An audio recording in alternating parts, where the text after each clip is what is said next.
நாட்டின் எதிர்கால நம்பிக்கையே உங்களிடம்தான் உள்ளது. நீங்கள் எல்லாம் ஒன்றுமே செய்யாமல் இருப்பதை காண நான் மிகவும் வேதனைப்படுகிறேன். வேலை செய்ய தொடங்கு.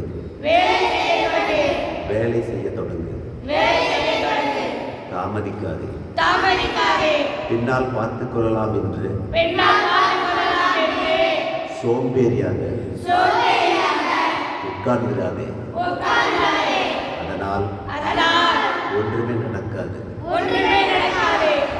சோம்பல் கூடாது.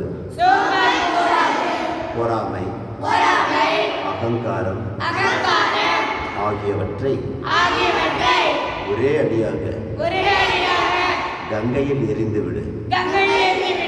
பிறகு பெரும் பலத்துடன் வேலை செய். ஆற்றலுடன் செயல் களத்தில் இறங்குங்கள்.